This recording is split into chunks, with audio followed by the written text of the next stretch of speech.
di podcast Close the Window bersama gue Muhammad Subhan. Nah, kali ini kita kedatangan bintang tamu nih. Yang satu adalah Sakila. Halo guys. Dan yang satunya lagi adalah Anju. Halo guys. Nah, di podcast kali ini kita bakalan kulik nih tentang Kesultanan Islam di Nusantara, khususnya Kesultanan Banten. Kira-kira dari kalian nih, ada nggak sih yang tahu dari sejarah munculnya Kesultanan Banten ini? Nah, setahu gue, berdirinya Kesultanan Banten itu diawali dengan kekuasaan Kesultanan Demak yang ingin memperluas wilayah hingga ke wilayah Jawa Barat.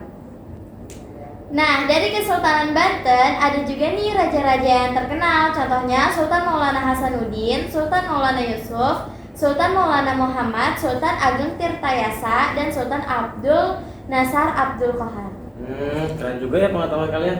Oh my god! Wow! Kalau dari gue sendiri sih tahu tentang saluran penyebaran Islamnya nih. Jadi di Kesultanan Banten ini nyebarin Islam melalui pendidikan.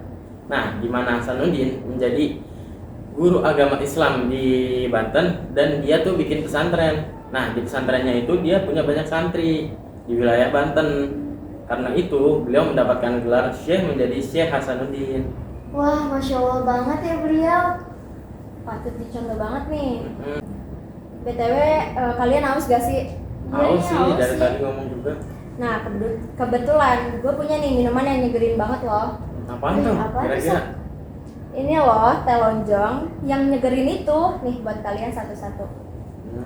Pas banget haus-haus gini, minum teh lonjong pasti nyegerin banget. Iya, pasti bisa bikin ngilangin rasa dahaga kita kan?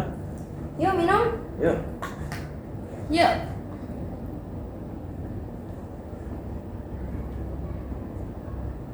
Segar banget ya minumannya ya.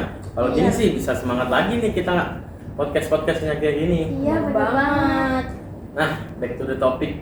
Kalian ada nggak yang tahu kondisi sosial dan politik Kesultanan Banten pada masa itu?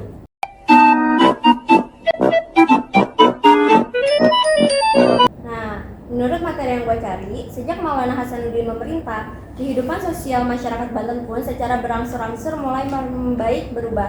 Pengaruh Islam semakin kuat menyebar di masyarakat, bahkan hingga ke pedalaman loh.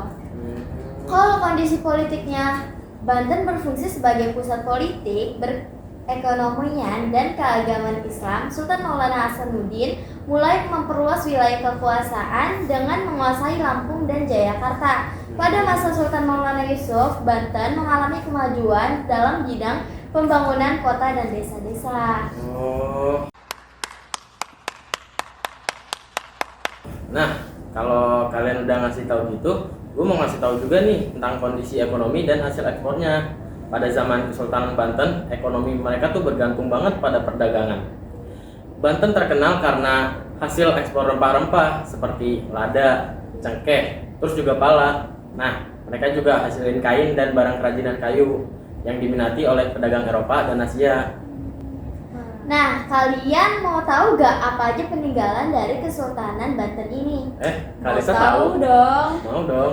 Beberapa peninggalan yang saya tahu ada Benteng Spelwich, Keraton Kaibon, Masjid Agung Banten, Meriam Kiamuk, Keraton Surosowan, dan Danau Tasikardi. Wih, banyak juga ya. Jadi pengen berkunjung nih ke Masjid Agung Banten. Next time kalau ada waktu kita kesana bareng-bareng ya. Kayaknya seru ya kalau kita kesana bareng-bareng. Pasti sih. Iya.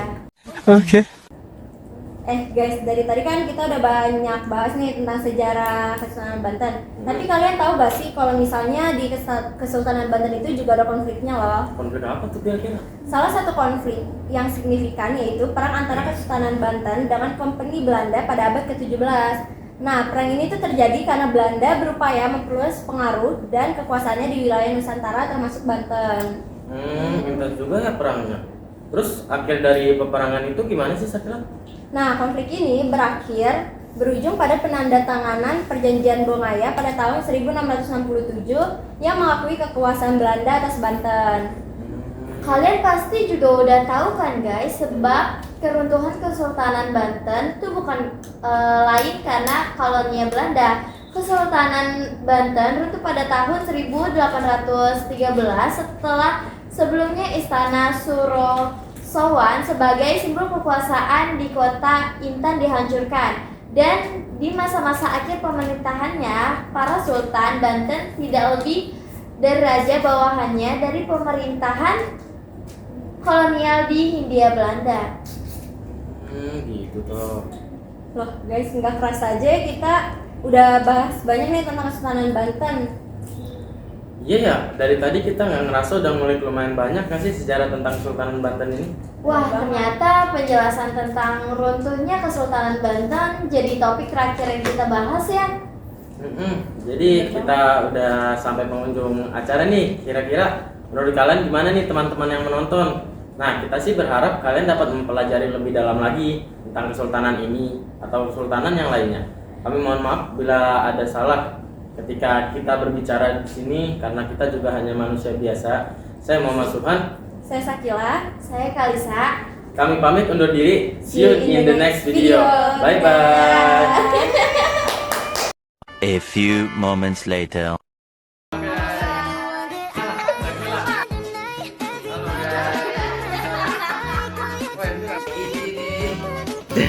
Langsung